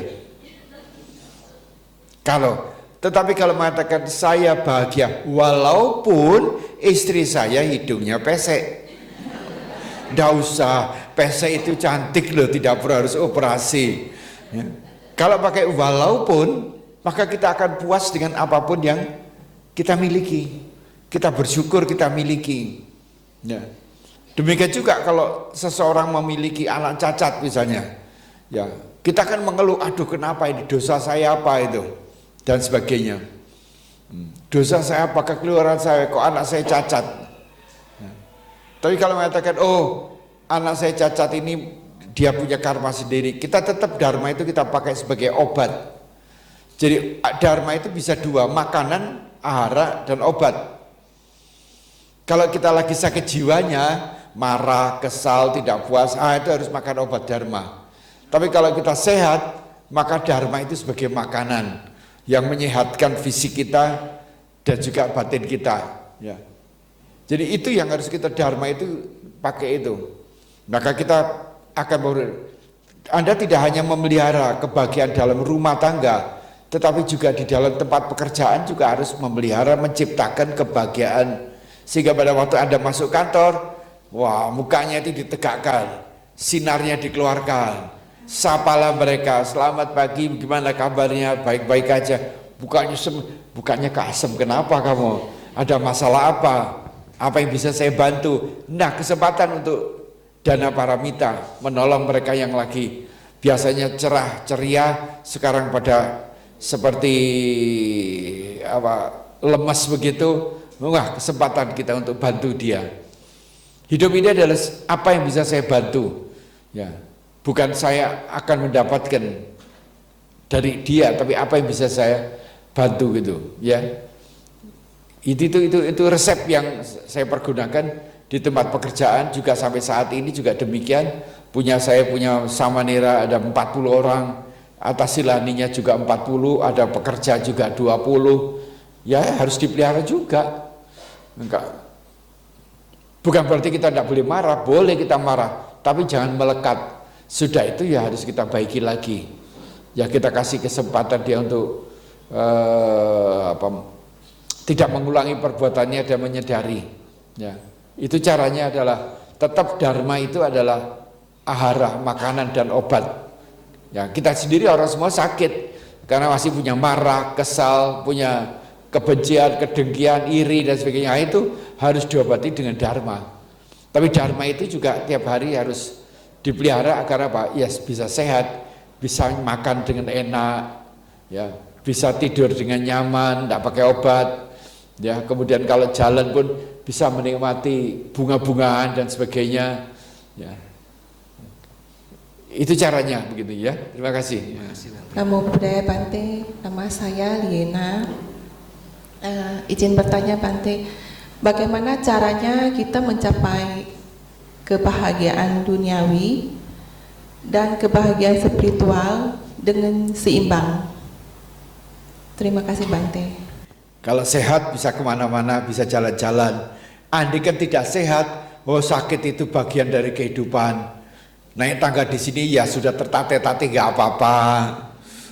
Karena memang belum punya uang untuk beli lift ya. Kalau di Surabaya ini sudah pakai lift semua itu. Ya, akhirnya jalan pelan-pelan, akhirnya juga nyampe juga. Syukur nanti malam ada yang mijetin lagi gitu. Nggak, sudah tadi malam sudah dipijet sudah. Ya, karena apa ya, fisik masih belum kuat. Jadi harus diseimbangkan antara fisik dengan spiritual. Makan juga begitu. Kalau Anda lihat makanan nomor 1 ini ahara. Nomor 1 saya lihat, maka jangan kok gini-gini aja ya. Sudah ini makanan, sudah itu tercium, saya memilih makanan yang saya makan, kemudian dimakan itu jangan tidak enak, itu enggak ada. Enak itu ada enggak? Enak itu ada enggak? Orang mengatakan ada. Ternyata enggak ada itu. Coba misalnya Anda makan bakso, wah, lihat orang makan bakso itu, wah, makan dia. Kemudian Anda keluarkan sebentar, kemudian masukkan lagi. Loh, waktu di dalam mulut, oh enak kan? Coba dikeluarkan terus segera masukkan lagi gitu. Ada nggak? Hilang. Hilang. Karena itulah enak itu enggak ada. Yang ada itu adalah manis, asam, keras, lembek, itu sama pasti. Karena itu enak itu, makanya seorang biku itu makannya selalu kelihatannya enak itu. Kalau tidak enak, ini hanya pikiran, sisihkan aja. Jadi hidup ini adalah mencari keseimbangan antara nama dan rupa. Nah, nama itu adalah spiritualitas. Tadi sudah dijelaskan oleh Bante Santa Cito tadi. Ya, fisik ini juga diperlukan. Kalau fisik saya tidak sehat, ya orang kadang-kadang tidak percaya. Umur saya 84 tahun, percaya enggak? Ya percaya juga, udah kelihatan sudah tidak seger lagi begitu ya. Harus dijaga. Kalau saya tidak menjaga fisik saya, siapa yang mesti menjaga? Apa anak-anak? Belum tentu, sibuk Pak. Apa istri? Istri juga kadang-kadang yang jaga di toko, suaminya sakit. Suka tidak suka kita harus menjaga diri kita agar tidak merepotkan orang lain. Itu fisik. Dengan cara makan yang teratur, makan yang bergizi, kemudian makanan yang bermanfaat. Cak-cai belum tentu sehat. Tapi kalau saya tekanan darah saya tinggi, harus jaga jangan sampai banyak makan garam. Kalau diabetes juga jangan makan gula banyak. Orang yang cak-cai belum tentu juga sehat. Yang penting adalah makan secara moderat dan bergizi. Tidak merugikan diri sendiri dan tidak merugikan makhluk lain. Nah, yang kedua adalah tadi itu, batin juga harus dipelihara. Bante Santa Cito kan sudah menjelaskan juga, ya, marah, benci, dengki, iri dan sebagainya. Itu yang mesti dikendalikan. Sabar. Kalau mau marah, pergi dulu. Jangan diladeni. Ini api lagi terbakar ini. Nah, karena marah itu paling cepat. Kalau sesuatu tidak sesuai dengan kehendak hatinya, mudah menimbulkan marah. Nah, sekarang marah itu harus dirubah menjadi ramah. Nah, gini ya, kalau saya marah gini cakep nggak gitu kan jelek juga. Semua orang yang marah coba dikasih kaca itu kan jelek itu. Jadi itu harus dirubah, diseimbangkan. Ya, marah itu kadang-kadang diperlukan, tapi sekedar, kalau istilah saya marah sinetron. Orang marah sinetron itu kan kelihatan marah, tapi sebenarnya kan tidak marah, mau dibayar dia. Demikian juga kalau kita lihat pegawai yang bandel tidak bisa dikasih tahu, anak tidak dikasih tahu. Sekarang itu Gubernur Jawa Barat itu bikin anak-anak yang bandel-bandel, narkoba, tawuran, pakai motor, bawa itu ke barak. Dia niru Tiongkok, di Tiongkok itu begitu. Siapa yang nakal-nakal sudahlah, gak bisa diatur, bawa aja, bawa ke militer sana, dididik sana. Nah, cara demikian itu penting, tapi tetap dilandasi atas dasar kasih dan sayang, bukan karena kemarahan, kebencian atau diusir dan sebagainya. Begitu kan ada orang yang tua yang mengusir anaknya karena sudah nggak bisa lagi dididik dan sebagainya begitu. Jadi memang menyeimbangkan antara nama dan rupa ini penting sekali. Hidup secara berkeseimbangan. Ya. Misalnya pasangan gitu Bante, sibuk cari uang. Terus kalau diajak ke wihara itu agak susah gitu Bante. Ya kalau nanti nggak ada duit, Anda yang ngomel. Anda yang ngomel itu nggak ada duitnya. Nanti suami juga ngomel, bolak-balik ke wihara, emangnya ngasih duit di wiharanya. Rame lagi. Ya itu diseimbangkan. Ya sudah kalau papanya kemudian dengan tidak harus ke wihara, bisa aja diajak ngomong. Saya kenal dengan bekas menteri, mantan menteri, yaitu Kwek Kian Gi, pernah dengar ya? Istrinya itu orang Belanda. Nah beliau sekolah di Belanda dan tidak mengenal agama. Nah pada waktu dia jadi menteri harus disumpah menurut agama. Maka dia memilih agama Buddha. Sedangkan dia tidak mengenal apa agama Buddha itu. Tapi dia orang baik. Maka yang mengajarkan agama Buddha siapa coba? Istrinya. Kan istrinya bolak-balik ke wihara. Jadi kan pinter dharmanya itu. Ya sudah nanti waktu di rumah, ya kalau lagi apa diajak ngomong sebentar, enggak diceramai. Tapi perilaku kita diajak ngomong. Kalau dia marah-marah, Pak, enggak usah marah-marah, nanti tekan darah tingginya naik loh ya. Nanti harus minum obat. Ayo ini dengan kesabaran, dengan ulas asih bisa. Enggak harus ke wihara. Saya juga punya seorang mahasiswa dia dari Bogor, bapaknya orang Bali, ibunya orang Islam, orang Sunda, datang ke wihara. Itu juga demikian, dia rajin datang ke wihara, dia membaca buka YouTube, kan sekarang ada YouTube ya. Hari ini Linda juga begitu, waktu tadi saya telepon, wah saya sedang mendengarkan ceramah Bante di Bali, mati aku gitu. Mati aku, ceramah ini mana yang nggak cocok nanti malam keluar ini gitu. Jadi itu bisa, Anda bisa memberikan apa yang Anda dapat di wihara ini, bisa Anda jadikan bahan dialog dengan anak-anak, dengan suami. Saya juga demikian, juga punya sopir. Sopir saya itu orang Betawi, Islamnya kenceng, nggak bisa diatur. Coba lah, jadi direktur punya sopir nggak bisa diatur. Ya.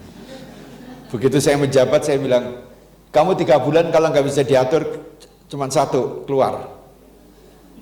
Kalau kamu berubah, ayo. Nah apa? Setiap hari kan saya paling tidak 1,5 jam dari rumah pergi ke kantor, dia kan nyetir. Itu yang saya kasih apa? Makanan apa? Dharma. Ngobrol panjang lebar dan sebagainya begitu. Akhirnya sampai saya pensiun itu juga dia masih baik sampai sekarang. Kemarin saya telepon juga, bagaimana kabarmu dan sebagainya begitu. Dharma yang kita berikan 1,5 jam itu kan cuma-cuma. Nah kalau Sabtu Minggu dia nggak mau nyetir mobil. Kenapa nggak mau nyetir? Kalau saya minta, oh Sabtu Minggu saya itu ceramah di masjid. Oh, saya harus ngalah. Terus yang kamu ceramain apa? Ya itu ceramahnya Bapak aja saya minta. Saya tambahin dengan ayat-ayat dari Quran gitu.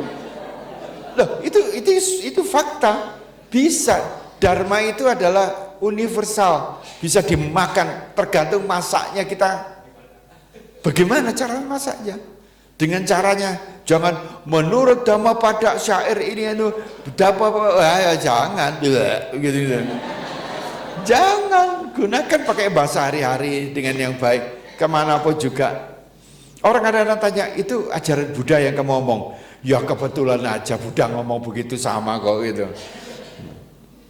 Nggak usah menyombongkan dia mengutip ayat ini, ayat itu, nggak usah. Kan bakmi itu dari mana? Dari Tiongkok kan? Kan ada macam-macam bakmi Aceh menurut gaya Aceh. Di Jawa ada bakmi Klundung. Ya, ada lagi bakmi Tite Makassar. Bisa tergantung kita masaknya aja. Dengan demikian apa? kita dihormati orang, disayangi orang, ya, dan dipercaya orang. Nah, kalau kita dipercaya orang, rezekinya itu datang. Orang selalu ingat kita kalau ada rezeki, saya ingat itu. Sudah ditelepon, ini ada rezeki, ini ada proyek gitu. Itu gunanya dharma itu adalah makanan yang menyehatkan fisik kita dan menyehatkan batin kita. Otomatis kalau kita sehat lahir batinnya, maka dengan sendirinya masyarakat sekitar kita juga ikut happy. Sehingga kemanapun kita berada, kita punya sahabat yang banyak. Nah, ya, itu jawaban saya. Terima kasih Bante. Nama saya Tisit. Terus terang saya dulu Bante ya, saya mengikuti perkembangan kehidupan Bante dulu, waktu masih jadi umat awam.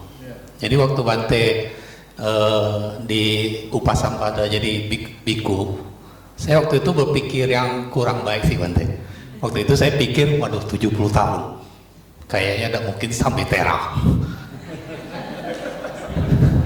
Gak taunya sekarang sudah 14 masa, luar biasa Bante. Dan kami juga mendoakan semoga sampai Mahatera Bante.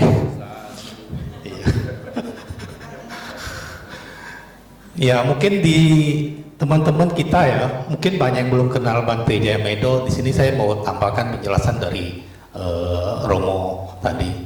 Sebenarnya Bante Jayamedo itu dulu waktu umat awam, beliau itu juga salah satu bisa kita katakan pendiri ya kebangkitan terutama di Theravada Indonesia. Jadi beliau ini pelopor dan pendirinya kebangkitannya itu. Jadi bukan cuman ya sejajar dengan Bante Panyawaro di Theravada. Cuma beliau waktu itu di umat awamnya, karena beliau adalah pendiri Walubi dan Magabudi. Jadi bukan sembarang orang ya. Dan kita sangat bersyukur beliau bisa hadir di sini. Pertanyaan Bante, maaf. Jadi begini Bante, tadi kan saya melihat dari video Bante itu kan bisa disimpulkan bahwa kebahagiaan sejati itu ada dua sumbernya. Pertama dari kalau kita bisa membahagiakan orang lain, artinya kita berdana lah istilahnya gitu Bante, ya kan? Dengan berdana kita mendapatkan kebahagiaan sejati. Kedua dari meditasi, dari kalau kita sudah mencapai tingkat suka. Kalau di meditasi itu kan ada witaka, wicara, piti, suka. Jadi suka itu semua tingkatan keempat di meditasi. Kalau di jana itu masuk jana ketiga. Jadi kalau dia yang bisa mencapai jana ketiga, mencapai suka, dia akan mendapat kebahagiaan sejati. Nah di sini untuk yang di kebahagiaan kita membahagiakan orang lain ini Bante, itu saya sering melihat ya, termasuk saya sendiri juga, dan di kebanyakan manusia Bante ya. Pada saat kita memberi pertama kali, ada orang yang pikirannya itu ya Bante ya, waktu dia memberikan sesuatu ke orang lain atau memberikan dana, dia pikirnya itu ya penuh dengan kayaknya itu kesedihan gitu loh Bante, karena dia pelit ya kan. Dia pelit sekali, jadi dia merasa sakit sekali gitu memberikan. Nah, jadi itu gimana bisa mengubahnya menjadi dari awalnya dia tidak senang menjadi malah bahagia gitu loh Bante, sehingga dia mendapatkan kebahagiaan sejati. Ya, saya rasa itu aja. Ya itu aja. Sudah bisa ditangkap oleh Bante. Bante silakan. Ya. Pertama kita harus sadari tidak bisa mengubah orang lain, sulit mengubah orang lain. Itu nomor satu. Yang bisa kita ubah adalah diri sendiri. Diri sendiri. Nah kemudian yang kedua, kalau kita lihat kenapa orang itu sangat pelit, karena avidya, kurang pengetahuan mengenai hidup dan kehidupan ini. Ada saya punya kenalan itu merasa, aku ini udah susah cari duit kok enak aja dibagi-bagi ke kiri ke kanan. Iya kan? Nggak mau dia berbagi itu buat dia nggak penting. Yang penting saya dan keluarga saya happy, ya sudah. Orang lain itu karmanya dia sendirilah. Kan udah diajari karma yoni, karma bandu, karma patisarana. Itu karmanya dia, sudah. Kewajiban saya adalah untuk keluarga. Karena apa? Awidya. Karena itulah mengapa di dalam Dharma nomor 1 penting itu pemahaman yang benar mengenai hidup dan kehidupan. Kalau orang mempercayai bahwa ada kehidupan setelah kita meninggal dunia, ya, dan masih berlanjut, dan saya tidak mau seperti Pangeran Siddhartha melihat orang miskin, orang cacat, orang itu, saya nggak mau hidup seperti itu, maka kehidupan saya juga tidak boleh pelit dan sebagainya. Pemahaman Dharma itu, dan tidak lupa bahwa itu juga ada simpanan karma yang lampau. Dia mempunyai sifat karakter semacam itu. Ditambah kalau punya istri juga pelit, wah, apalagi sukunya juga suku yang pelit gitu, wah sudah sama lagi, kena lagi. Dirinya sendiri pelit, istrinya pelit, sukunya juga sebenarnya tidak pelit, hati-hati mengeluarkan uang. Hati-hati dia mengeluarkan uang. Ada, saya kenalan itu. Bahkan terhadap anaknya minta uang untuk kuliah, nggak mau, nggak mengeluarkan uang, nggak mau, minta ibunya bisa cari duit kok. Ada yang nggak mau. Kita tidak bisa mengubah orang lain, yang bisa kita ubah adalah diri sendiri. Karena saya mempunyai kekuasaan untuk mengubah diri sendiri, tetapi saya tidak punya kekuasaan mengubah orang lain. Mengubah matahari supaya tidak bergerak juga nggak bisa. Tidak bisa merubah hari ini purnama, jangan purnama juga nggak bisa juga. Maka dirinya sendirilah yang dilihat. Saya harus mempunyai segala sesuatu yang awidya harus saya rubah menjadi widya, sehingga saya menjadi orang yang bijaksana, mempunyai rasa kepedulian terhadap orang lain, karena saya tidak mau hidup saya seperti itu. Seperti orang yang memberi sedekah kepada pengemis, hal itu kita sendiri kan juga ragu-ragu kan, jangan-jangan dia itu memang sengaja kerjanya jadi pengemis karena sudah didorong orang lain, sehingga waktu memberi selalu kalau kita ingin berbuat kebaikan, kebajikan, mikirnya itu 7 kali. Tapi kalau kita mau berbuat buruk, marah, kesal, cemburu dan sebagainya, wah seketika itu akan muncul itu. Itu memang sifatnya manusia. Karena itulah pengendalian diri untuk tidak berbuat buruk itu effortnya tinggi sekali. Harus disertai dengan pengetahuan yang benar, mempunyai pikiran yang benar. Baru 2 itu bisa mengubah mindset kita untuk memilih yang baik atau yang buruk gitu. Kalau itu memang tidak mau melakukan yang baik, misalnya karena tadi itu pengemis memang ada undang-undangnya, tidak boleh memberikan sedekah pada pengemis, ya memang dasarnya saya tidak mau. Kedua, saya curiga bahwa ini memang pekerjaannya dia, nanti ujungnya rame-rame membawa anak kecil, itu kan nyewa itu, ada aja alasan untuk tidak memberi. Nah tergantung kita sendiri mindset mana itu yang dikatakan sebagai panya untuk memilih baik, buruk, kasihan, tidak kasihan dan sebagainya begitu. Yang penting tadi itu adalah diri sendiri untuk membahagiakan orang lain. Orang lain itu tidak hanya manusia, tapi juga binatang, tumbuh-tumbuhan, alam ini juga itu bagian daripada pihak lain, orang lain itu, orang dalam pengertian bukan manusia, person itu. Ya, kita juga mengapa para biku tidak boleh metik-metik bunga, tidak boleh memotong itu karena apa? Mencintai lingkungan hidup. Jadi dengan mengembangkan cinta kasih dan kasih sayang serta pengampunan, pemaafan, maka kita menjadi orang yang baik. Kalau orang yang baik itu kelihatan apa? Dari wajahnya kelihatan kok. Kalau orang judes itu kan bisa kelihatan dia. Orang bawel udah bisa juga kelihatan. Orang pemarah juga bisa kelihatan kok. Semua itu kelihatan dari wajahnya, dari matanya. Karena wajah itu adalah pencerminan daripada mind and heart, pikiran dan hati nurani. Ya. Karena itu mengapa orang-orang yang menjadi pemain sinetron itu bisa merubah wajahnya sedemikian rupa sesuai dengan karakter yang dimilikinya. Karena Bante sendiri banyak kenalan dengan bintang-bintang film dulunya, jadi tahu bagaimana memainkan peranan itu. Sehingga bintang filmnya Anda lihat itu tadi itu.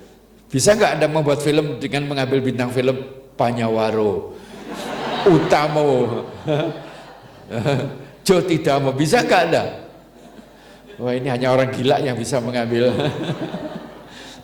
Apalagi sekarang nanti ini harus membuat film lagi, aduh ini tambah punya pengetahuan ya. Tapi kalau sudah orang lain membutuhkan, kita harus berterima kasih, ada orang yang masih membutuhkan saya. Kalau orang membutuhkan saya, berarti saya masih punya kesempatan untuk menambah kiryawatu itu, kebaikan, kebajikan. Nggak usah pakai teori tinggi-tinggi, ini jana keberapa ya, jana keberapa, ketiga atau keempat, wah nggak usah, sudah plain aja lah.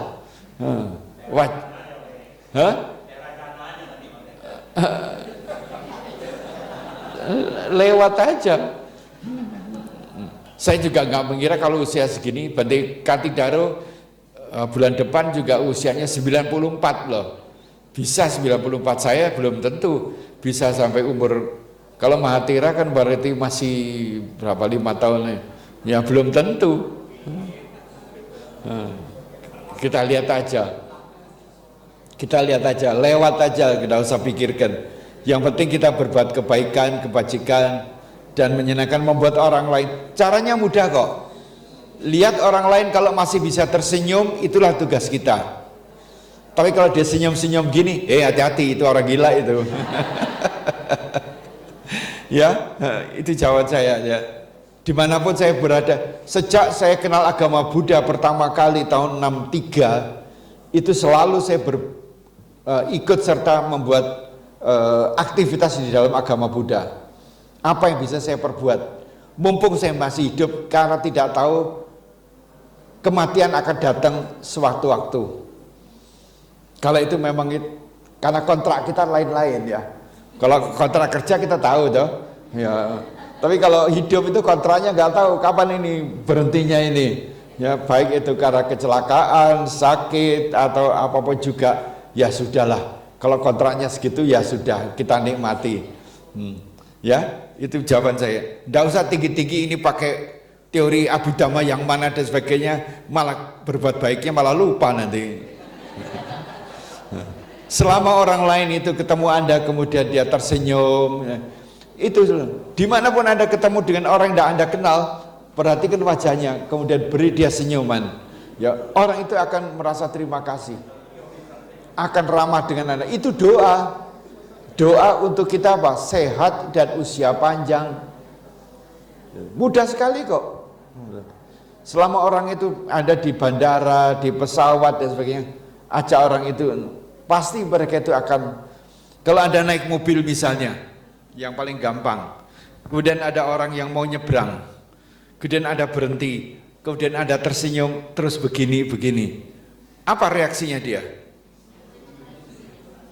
Ada enggak? Gitu. Ada enggak? Enggak ada kan? Dan dalam perjalanan saya kemarin ke Kuala Lumpur, saya dari hotelnya dengan rumah sakitnya sebelahan. Cari makan itu harus nyebrang jalan. Ya, saya pencet-pencet itu trail line-nya nggak jalan. Saya jalan itu sudah pakai teken loh, pakai zebra cross. Nggak ada satupun mobil yang berhenti itu. Di Malaysia loh, yang katanya lebih baik daripada Indonesia, nyatanya juga enggak tuh. Ya sudah, saya harus menunggu sepi baru jalan dengan tongkat, pakai jubah kuning begini. Mestinya kalau orang punya kebaikan, kebajikan, melihat baju kuning, gundul, pakai tongkat di zebra cross, pasti harusnya tuh. Iya, ternyata enggak juga. Nyebrang ke jalan itu agak jauh, karena restorannya itu ada luar, di hotelnya nggak ada restorannya gitu, di rumah sakitnya juga nggak menyediakan. Suka nggak suka ya mesti jalan pelan-pelan dengan kesadaran, dan juga Ya sudah, maafkan itu. Ya itu Pak. Ya. Ada poin-poin yang perlu saya sampaikan berkenaan dengan Bante tadi yang telah dijabarkan untuk diingat kita bawa pulang nanti, supaya kita selalu ingat bahwa kesenangan duniawi tidak ada habisnya, seperti kurungan tikus yang terus berputar. Itu tadi yang disampaikan oleh Bante Jayamedo yang pertama. Kemudian kesederhanaan mengatasi rasa bosan, itu poin yang kedua. Pengendalian pikiran dan batin adalah kunci kebahagiaan. Dan poin yang terakhir adalah, nah ini yang boleh kita ingat-ingat selalu, beliau mengatakan Dhamma adalah obat ketika kita sakit, ya, artinya sakit batin, ya, sedang sakit hati, sedang marah, sedang benci. Dhamma adalah obat. Dhamma juga adalah makanan. Walaupun kita tidak sedang sakit hati, walaupun kita sedang sehat secara mental, tetapi dengan Dhamma, dengan belajar, dengan praktek, maka kita akan terjaga untuk selalu sehat. Ya, begitu Bante ya. Oke, sekali lagi mari kita tepuk tangan untuk beliau. Anumodana, terima kasih. Sekaligus saya ingin menyampaikan bahwa esok hari pukul 16 di tempat yang sama beliau akan menyampaikan uraian Dhamma kembali, ya. Jadi Bapak Ibu yang masih penasaran, ingin bertanya sesuatu, maka besok silakan datang, ajak teman, ajak keluarga, bikin full saja, ya. Jadi full keluarga kita hadir, kawan-kawan kita ajak, supaya dapat pencerahan dari Bante Jayamedo.